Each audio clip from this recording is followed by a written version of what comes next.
Akala kasi nila, ay, ginusto mo naman yan. So, totoo lang, hindi talaga namin ginusto. Eh, saan naman magnakaw ako? Pagbenta ako ng mga kung ano-ano, yung sarili ko na lang yung anuhin ko. Kasi, at least ako lang to. Di baling ako na yung mag-suffer at nasa maayos sila. Hindi pwedeng mahina yung loob mo.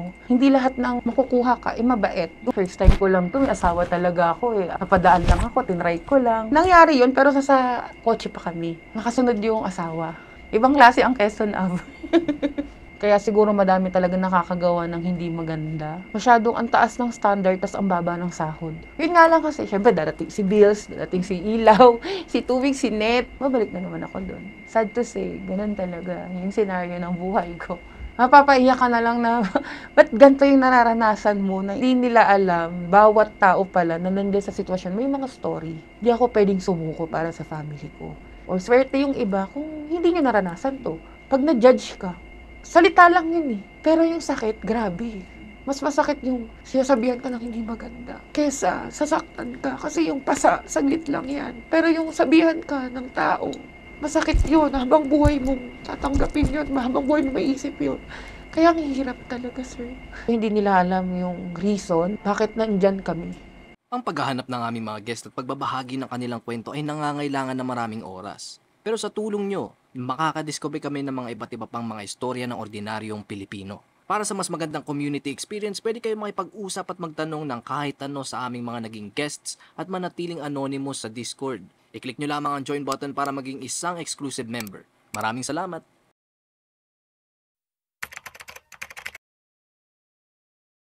Ako po si ang isang worker or yung nasa kalsada po na kumakaway. Yun. So, yun. Ba't ako napunta sa gantong sitwasyon? So, madaming dahilan po. Kasi hindi po okay yung family namin. Hindi kami mayaman. But still, kailangan ko pong makapagtapos ng pag-aaral. Sabi kasi nila, di ba, lagi nilang sinasabi na, madaming magandang trabaho. But, minsan kasi, may mga pagkakataon na akala natin madali lang talaga. So, tulad ko, I try in lahat ng trabahong marangal. Napagdaanan ko din siya bago ako napunta sa ganito. So, naging ano po ako, naging crew. Kaya lang, hindi talaga siya kaya na matustusan yung for all the needs namin and wants namin ng pamilya ko. So, kailangan ko talagang gumawa ng paraan na kahit alam kong mali, kailangan nating pagdaan or kailangan kong gawin. Ganun. Kala kasi nila, ay, ginusto mo naman yan. So, totoo lang, hindi talaga namin ginusto. Kaya lang, syempre, kung sa pera lang at sa kayang matustusan yung pamumuhay nyo, makakagawa ka talaga ng, alam naman nating mali, pero, di ba, still, para sa akin, mas alam kong nakabuti para sa family ko. At hindi na magagaya yung mga kapatid ko, kasi nakakapag-aral sila. Nasa maayos sila. At the same time, di baling ako na yung mag-suffer at the end, ako yung, syempre, it's my sin. Kunya, kasalanan ko to. Di baling ako na yung balikan, wag lang sila. Na-mention niyo po no, na may mga trabaho po kayo dati na tinry na bago po kayo mapunta dito. Ano po yung mga trabaho po na actually, naging service crew. Tapos, nagka-casino dealer din ako. That was my last work talaga before ako na pasok sa gantong mundo. Paano naman po kayo na-introduce po sa trabaho po? Nung nasa casino ako, kasi actually 2 years course kasi natapos ko eh. Alam niyo naman sa Pilipinas, kapag 2 years course ka lang, medyo yung high standard lagi yung, like for example, sa mga HR na try na in-interview ako, 4 years kasi yung kinukuha namin eh. Very disappointed ako kasi parang na-underestimate nila yung mga 2 years course. Well, sa akin for me, maganda yung 2 years course. Sa akin kasi more specific yung pinag-aaralan namin eh. Lahat ng pinag-aaralan namin, talagang manual. Kumbaga, yung talagang like for example, bartending, sa harap ng prof mo, mag-ano ka ng alak, table napkin folding, lahat yun titingnan by your talent talaga. Unlike, hindi ko sinasabi yung sa mga 4 years course. Syempre, pag 4 years course, kasi medyo madaming komplikado yung mga subjects kasi talaga in, kasi, di ba, per sem, may mga prelim, whatsoever, ganyan. So, yun, nakaka-disappoint na dito sa Pilipinas, ganun yung, kumbaga, yung educational, di ba? So, dapat hindi na lang nila ginawa yun kung sa mga trabaho natin, need pala nila, is 4 years course. O, paano yung may mga talent din naman, ng mga 2 years course din? Sobrang taas ang standard. So, isa po yun sa dahilan kaya po kayo yes. napilitan po na. Opo, kasi kung hindi ka tatanggapin, parang hindi ka rin permanent. Ganon yun. Kasi sa work from SM, di ba? 6 months, 3 months ka lang. So, paano ka nun? Hindi pa ni bagong requirements na naman. Very talaga, complicated talaga. So, ang hassle. Paano yung mga tulad namin na hindi na naman talaga mayaman?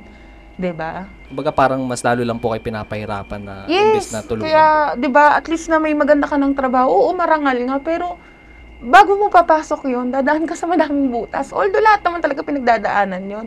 Pero kung ikaw hindi stable yung buhay mo, kailangan mo ng pera agad para mo yung pangangailangan ng pamilya mo. Mahirap yung ganong sitwasyon. 'Di ba? Sana naman magnakaw ako. Kaysa naman magbenta ako ng mga kung ano-ano na hindi naman din maganda, droga. Yung sarili ko na lang yung aanuhin ko. Kasi at least ako lang to. Ako yung magsasuffer. Ako yung Pwede nyo po ba kami kwentuhan ng yung mundo po, overall na mundo po ng Sa ganitong sitwasyon, sa ganitong mundo, sobrang lakasan ng loob to. Hindi pwedeng mahina yung loob mo. Kasi hindi lahat ng makakasalumuha or makukuha ka, mabait. May mga pagkakataon na medyo abusado talaga, sadista. Pero kung matapang ka at wala ka rin namang ginagawang masama, napapakiusapan mo na hihinahon na pakiusap na, sir, ganito, ganyan. Alam mo yun, nakokontrol mo. 'Di ba? Kaya siguro tumagal ako ng almost siguro 7 years na ako sa ganitong sitwasyon, sa ganitong trabaho. May ganun po ba kayo experience na alam niyo po yun, yung nananakit ganyan yung parang horror story po na naging kliyente po ninyo, may mga ganun po ba kayo Thank God naman, hindi pa naman to the point na ako mismo. Pero yung mga kasama ko na talagang yung pinalo ng martilyo, may mga ganong na sitwasyon, nilaglag sa sasakyan, sinasadista sa kwarto. Sa akin naman, naranasan ko yung sadista lang sa, syempre, customer, lalo paglasing, mapapahawak sa'yo ng mahigpit. Pero wala pa naman na nangyari sa akin na sinaktan ako. Kaya yun na lang din yung pasalamat ko na hindi ko nararanasan yun or naranasan yun.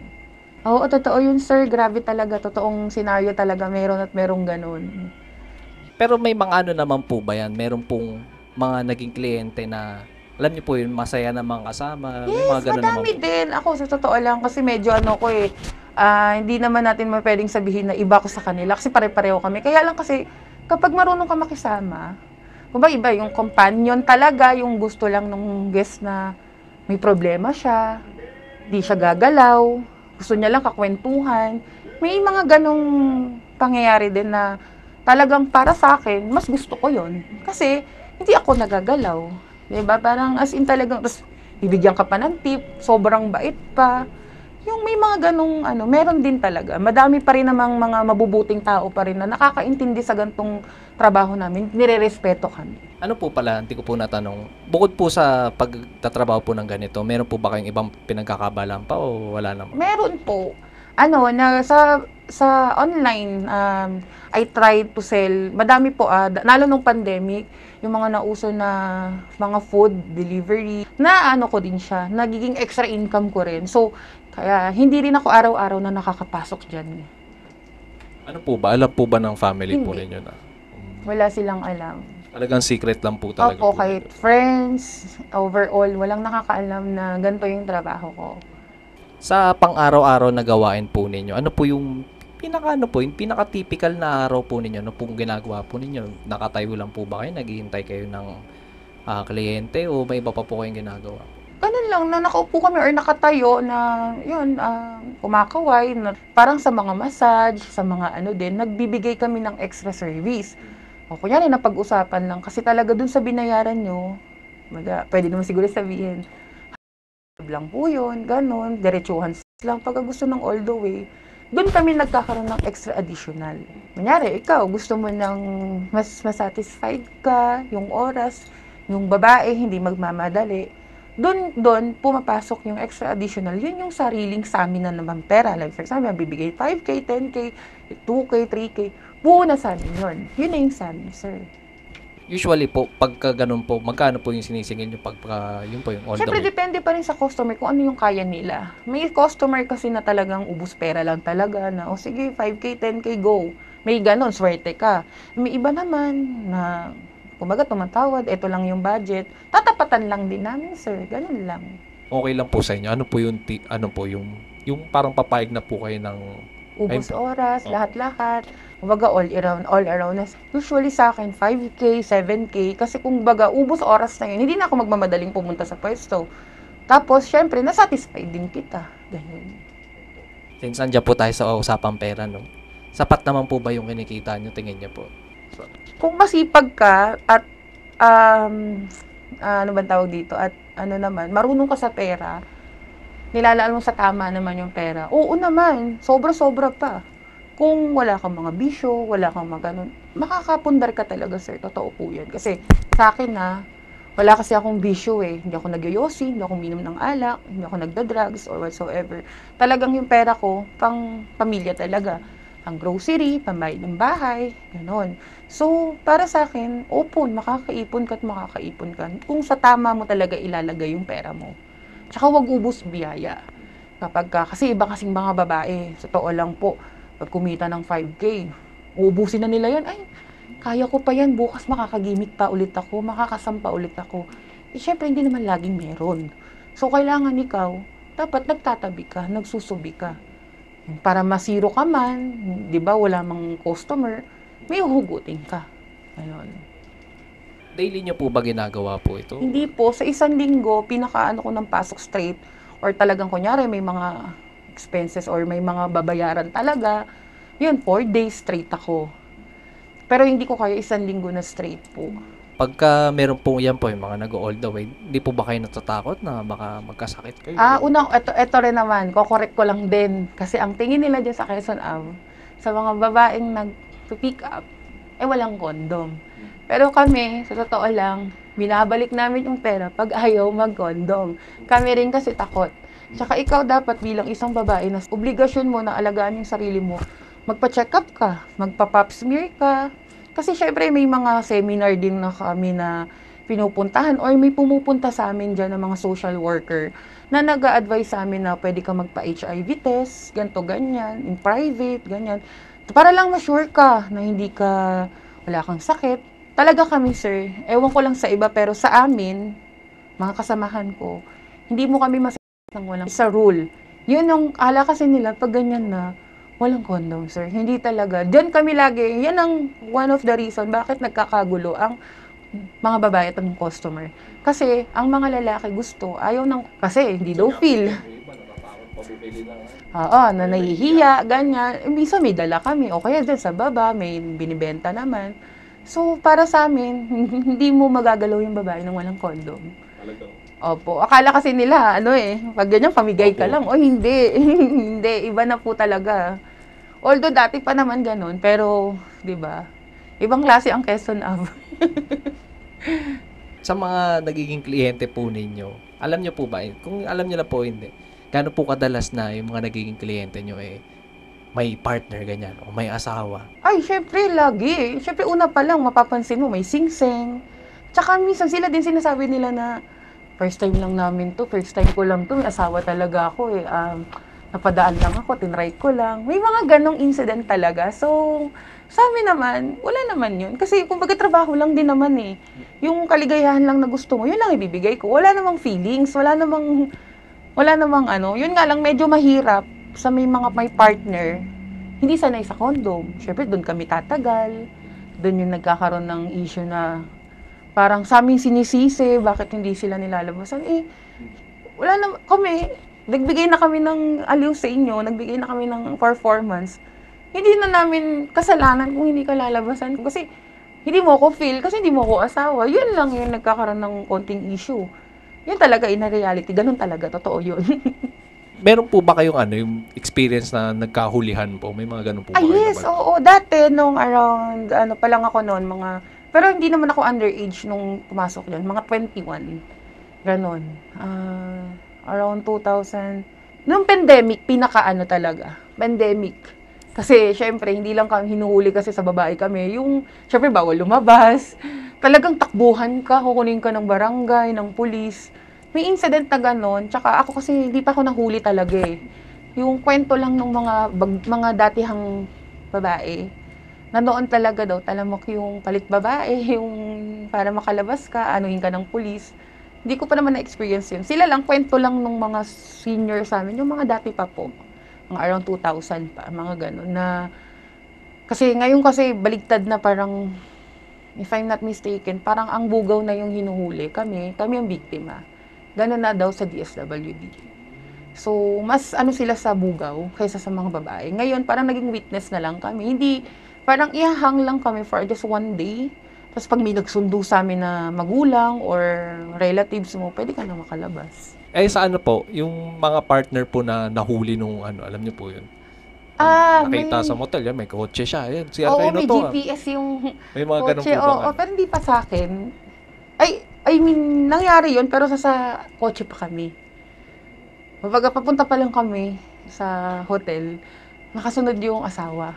Tapos, ako inaway. Kasi nga, syempre, akala partner ako, in a relation kami, karelasyon ko yun. Nung na-inexplain ko na, ma'am, hindi po, bayarin lang po ako. Wala po kaming kahit na anong commitment niyan, or relationship, or ano man. Ngayon lang po kami nagkakilala, kinuha lang niya po ako doon. Ayun, nalinawan naman. Pero may iba ako na mga naririnig na kwento, inaway talaga, sinabunutan, ganyan. May mga ganun, totoo talaga, may mga ganyan. Kaya nga, dyan talaga, lahat yan. May suspense, may comedy, may love story, lahat yan. Nandyan na yan sa buong, yung ganyang klaseng trabaho. Pag parang, ikot talaga yung buong storya dyan sa iba-ibang storya. Mention niyo po love story, no? Meron po ba kayong naging kliyente na parang, alam niyo po, Na-inlove medyo din. na-inlove po kayo konti, gano'n? Hindi ako. Kasi kung ako kasi, ayoko yung magkaroon ng in love. Kasi nga, syempre, iniisip ko, baka isusumbat din sa akin nito yun at the end, di ba? Kaya ayoko talaga nagkaroon ng karelasyon na alam yung gantong trabaho ko. Pero may one customer ako na naging regular talaga. Na talagang yung sinusuyo ka talaga, ikaw talaga kinukuha niya. Tapos, as in, tingin niya na sa'yo, parang girlfriend na, ganyan, nanliligaw na siya, nilalabas ka na niya. Iba pa yung doon, yung talagang, days talaga, or yung umaga, yayayain ka makipag-date. Sa akin nakaka-overwhelm din naman yung gano'n. Ang saya sa feeling. Kaya lang, hindi ko rin siya ganong tinuloy or pinagpatuloy. Kasi natatakot ako na baka, kunyari, magkatuluyan kami, magkasumbatan ba?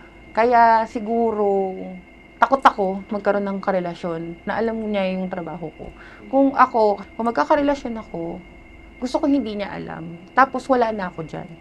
Kaya hindi rin po ako nagkakaroon ng mga boyfriend, although mga fling lang, pero hindi yung relasyon na seryosohan po. Sa mga kliyente po, mga nakakailan po kayo sa isang gabi po? Kapag kasinwerte ka, pinakamarami, 4, 5. Pero hindi lahat yun ganun, sir. Iba nga dyan yung naikwento natin kanina na gusto lang kwentuhan, gusto lang, gusto nga show lang eh. Sasayaw-sayaw ka lang, parang nasa bar lang siya. May ganun lang. Umiinom siya, sasayaw-sayaw ka lang sa kanya. Ganun lang. So, hindi talaga natin masasabi na bawat customer gusto ganun.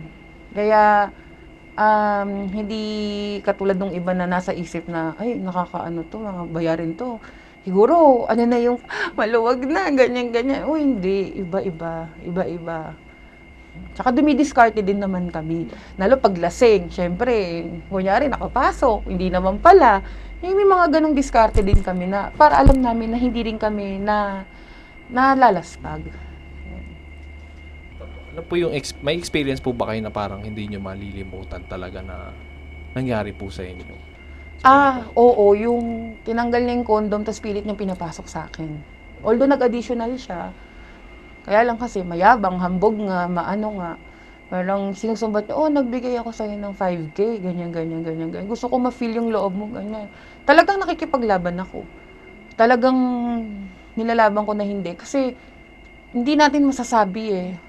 Syempre kapag ka ganun, ano na yun eh, wala nang protection yun eh. Tendency mahawaan ka niya.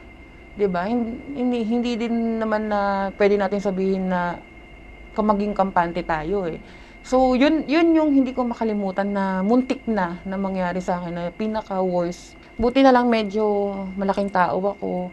Tapos, ano ka kagad. Dito kasi, sumigaw ka lang. Medyo, ano ka na dito sa mga kwarto. Unlike sa mga hotel na, mga sogo, ganyan. Medyo, di ka rinig pag sumisigaw ka or akala lang nila, di sila aware. Yun na yung medyo nakakalungkot na nangyari sa akin talaga nun. Tapos, muntik niya na rin kunin yung pera niya sa akin, yung babawiin ba. May mga ganun talaga. Siyempre, yung sakit sa loob, di ba? Talagang, mapapaiyak ka na lang na, ba't ganito yung nararanasan mo? Na, akala kasi nila, madali lang. Hindi nila, napakahirap. Di talaga pwedeng mahina yung loob mo pag ganito yung trabaho mo. Ano po yung nararamdaman po ninyo pag nasa trabaho po kayo? Kinakabahan po ba kayo? Ganyan? Nung una, syempre, first time ko na nandyan ako, syempre kabado talaga. Kasi, di mo alam saan ka dadalhin, kung anong gagawin sa'yo, paano ko ba i-explain yung ganito, ganyan. Pero nung tumagal na, parang hindi na, parang normal na yung, sir, dito lang tayo hindi pwede sa ganito, ganyan. Baga, marunong ka nang sumagot, marunong ka na makipag-argue kung ano yung gagawin nyo. Sir, ganito lang po yung binayaran nyo hindi po lahat-lahat. Baga, may boses ka na. Ano po ba? May mga pinagsisihan po ba kayo na desisyon o mga nagawa po ninyo dahil pinasok niyo po yung ganitong trabaho po? Nung una, sobra. Kasi, syempre, ikaw, sino bang may gustong ganito maging trabaho mo? Wala. Syempre, gusto mong maging marangal sana. Pero kasi, andito na tayo, ito na yung napili nating sitwasyon. So, hindi ko sinasabing panindigan ko na to at hanggang uli. Syempre, pag may pagkakataon, may opportunity na alam kong mas or kaya makatapos na yung mga kapatid ko. Possible yun, pwede akong mag-resign. Umalis sa ganyang trabaho. Kasi madami naman akong alam eh. Kumbaga, hindi na ako katulad nung una na talagang maghahabol ako ng pera para sa pantusto sa mga kapatid ko, kakainin namin araw-araw. Kasi kung makatapos na sila, okay na sila, for sure naman ako, mabubuhay naman ako ng simpleng buhay lang eh. 'Di ba? Kaya ko magtrabaho, kahit ano na lang, then na alam kong malalayo na ako diyan. Totoo yun, naiisip ko yun. May mga sandali po ba na naisip nyo na iiwanan nyo na talaga to? Ganun po. Kung naman, may ganun na, kunyari may magbigay sa'yo ng opportunity. Kasi may mga, kasi alam mo naman minsan may mga customer kami na talagang todo bola. Minsan mapapaisip ka na, what if kaya pinatulan ko nga talaga to, bibigyan niya daw ako negosyo, papatulan ko kaya yung ganito, okay kaya yun. Oo, ang sarap siguro ganun. Kaya lang kasi hindi mo masasabi na totoo rin na baka mamaya may kapalit din. So, 50-50 ka rin. Tsaka ako, sa sarili ko ngayon, hindi ko pa kaya. Kasi nga, nag-aaral pa yung mga kapatid ko. Kahit ako, kahit mga second year college, yung kaya na lang din nila mag-part-time, yung may katuwang na ako, na hindi ko na kailangan mag-abol ng pera para sa kanila, 'di ba? Pwede talaga. Kung gugustuhin mo, pwede talaga. Bibigyan po kayo ng trabaho na magpapaalis po sa inyo sa ganitong trabaho. Anong trabaho po yun? Kung ako kung kakaroon ako ng opportunity, syempre kung maganda yung magiging trabaho ko sa mga hotel, kasi may mga experience na ako sa ganyan. Kumbaga, yung knowledge ko bigyan naman ng hustisya yung pinag-aralan ko, 'di ba? Tapos yung sahod niya hindi naman din ganong kalaki pero kaya makabuhay. 'Di ba? Yung hindi ka nahihinga ng ganito, ng mga madaming requirements or yung parang underestimate ka, dito ka lang kunyari, para na-experience ko dati, nagtrabaho ako sa isang hotel. Kasi 4 years course yung mga kabatch ko na in-interview. Ako, sa lining lang sa mga bedding, bedsheet sila, nasa front desk. Parang very unfair. 'Di ba? Kaya sabi ko, ay, ganun pala talaga ang sistema sa Pilipinas. Sobrang nakaka-disappoint na kaya siguro madami talaga nakakagawa ng hindi maganda. Kasi nga, hindi talaga masyadong ang taas ng standard tas ang baba ng sahod. Dito, di naman sa pag-aano, dito, nag-service ka lang, nagganto ka lang, may 800 ka na. Paano pa kaya mamaya? 'Di ba? Or magka-tip ka. Syempre, very swerte mo na nun, 'di ba? Hindi mo mapupulot yun kung saan-saan. Ano po ba yung dream job po ninyo? Yung pinaka-dream job po? Pinaka-dream job ko talaga, syempre sa cruise ship. Yun talaga. At saka nung bata ako, may kasi ako, mukhang hindi lang halata. Pero kasi political science sana, gusto ko, yung about kasi parang masyado akong aware or masyado akong curious sa politika natin ngayon. Lalo, di ba, yung sa ICC, kina Duterte, yung mga ganyan. Nung bata ako, napansin ko, kina Ninoy. Medyo, pala tanong ako, kung kunyari, maganda yung family namin talaga na kayang tustusan ng magulang ko yung pag-aaral ko. Political science or flight attendant sana. Yan. Yan yung mga dream job ko noon. Nagte-take po ba kayo ng step para, alam niyo po yun? Mabago yung buhay Opo, ko. para mapunta po kayo doon sa dream job po ninyo. May mga ginagawa Sa po kayong ngayon, step. ang iniisip ko kasi, sa totoo lang ngayon talaga, hindi muna sarili ko eh. Para talaga sa family ko ngayon. 'Di ba? Ang hirap kasi ng pag ikaw iintindi mo lang sarili mo, parang ang mangyayari, paano yung, sige, andun ako sa dream job ko, agad-agad, baga, nakapasok ako sa ganun. Hindi naman ganun kalaki din agad naman, syempre, sasahurin mo nun. Kumbaga, syempre, mag-i-start ka pa rin sa mababa, hanggang pa. So, paano ko kaya matutulungan agad yung family ko nun? Yun yung akin. Pero, for sure, sabi ko nga, makatapos na yung mga kapatid ko, imposibleng hindi rin naman ako aalis sa ganyan. Kasi kaya ko naman sa isang linggo nga, di man ako pumapasok lagi eh. Diba, kumbaga, pag may pera, kunyari, kumita po ako nung gabi. So, yun, nilalaan ko na siya sa amin, binabudget ko na siya. So, hindi rin para mapagod yung katawan ko. Hindi rin ako araw-araw pumapasok. Tapos, may times pa na talaga na malakas yung benta ko sa mga binibenta ko through online. So, nakakaano siya, yung parang nakaka-survive kami nang hindi ako pumapasok. Yun nga lang kasi, syempre, darating si bills, darating si ilaw, si tubig, si net, di ba? Ate, ganito, ganyan. Mama ko, pag may sakit, ganyan. Doon na ako ulit na, okay, sige. Mabalik na naman ako doon. Sad to say, ganun talaga yung scenario ng buhay ko. Ano po yung aral na natutunan po ninyo sa pagtatrabaho po dito po? Actually, hindi talaga dapat kapulutan ng aral kasi mali talaga to Pero, bilib ako sa mga gantong trabaho talaga. Sobra. Kala ko kasi dati, syempre bata ako, parang, hindi ako magiging ganyan kasi ganito, ganyan, ganyan. Parang, ang lalandi naman nito, ganyan. Pero, hindi nila alam, bawat tao pala na nandiyan sa sitwasyon, may mga story. Hindi pala natin pwedeng i-judge based sa nakikita, napapanood, nalalaman natin na ang mga babae nandyan, mga walang kwenta, mga, mga kaladkarin lang, may mga sakit. Hindi natin alam na mas sila pala yung may mabubuting puso, magaganda yung sa buhay nila kasi mas iniisip nila yung pamilya nila kaysa sa sarili nila. 'Di ba? Yun yung magiging para sa akin na naging aral sa buhay ko na di ako pwedeng sumuko para sa family ko. Kasi ang swerte nyo, o swerte yung iba kung hindi nyo naranasan to. Pero kami, na naranasan to, pag na-judge ka, salita lang yun Pero yung sakit, grabe. Parang sa emotional or mas masakit yung sinasabihan ka ng hindi maganda. Kesa sasaktan ka. Kasi yung pasa, saglit lang yan. Pero yung sabihan ka ng tao, masakit yun. Habang buhay mo tatanggapin yun. Habang buhay mo maisip yun. Kaya ang hirap talaga, sir. Pero, syempre, tunay na pili ko. Hindi ko sinasabi paninindigan ko, pero andito na ako Ayangan ngayon pa ba ako susuko, di ba? 'Di ba? Gano'n lang 'yun. Parang ano ko na lang, kumbaga go with the flow. Basta sa'kin, sabi ko sa sarili ko, alagaan ko yung sarili ko, yung family ko. Darating din yung time na makakaalis tayo dito. Kasi 'pag ginusto mo, puwedeng-puwede talaga. 'Yun lang. Hala, naiyak na ako, sorry, Ayun po, since na-mention po ninyo na may mga ganyan pong tao, no, na nasabihan ka ng mga masasakit na salita po, Oo. ganyan. Ano po yung masasabi niyo po sa kanila? Ganun po. Masasabi ko, ano lang, bilis lang nilang humanghusga ng kapwa. Kasi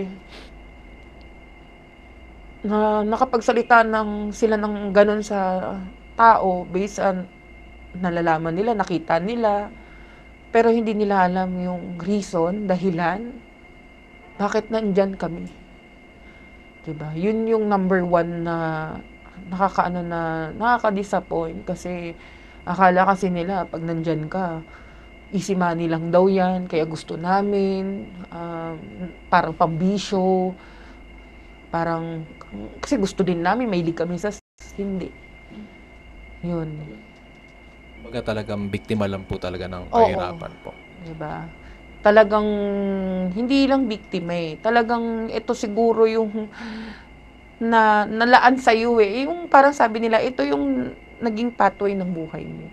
Kasi hindi po puwedeng sabihin natin na ginusto namin, ganito, ganyan, na andito na kami, ganyan. Ang ano lang talaga niyan, siguro yun yung nakaguhit sa'yo, Kasi di sana lahat ng tao ganyan yung trabaho. Ibig sabihin, isa ka sa mga kailangan maranasan 'yan.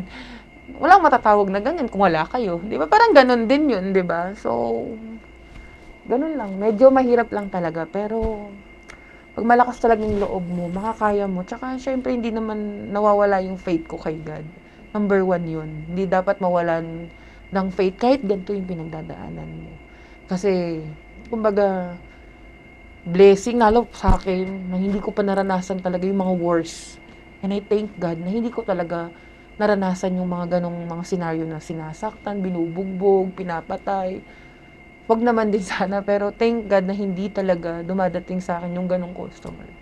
Ano po yung plano niyo po sa hinaharap? Tingin niyo po ba in the future, in the near future po, nandito pa rin kayo o Yun nasa nga. ibang trabaho na po kayo? Siguro nasa ibang trabaho na ako. Parang may lakas loob na akong mag-iba ng trabaho kasi ma-secure na ako, na okey na yung family ko, hindi na ako masyadong mag-iisip sa pera. Yung parang iisipin ko na lang yung ako, 'di ba, or yung magiging family ko na bubuuin ko, yung gano'n. Gano'n na lang siguro na in future siyempre gustong-gusto. May ibang mga kwento ba kayong gustong marinig? I-comment nyo lang yan sa comment section at huwag nyo na rin kakalimutan na i-like, share at mag-subscribe sa aming YouTube channel.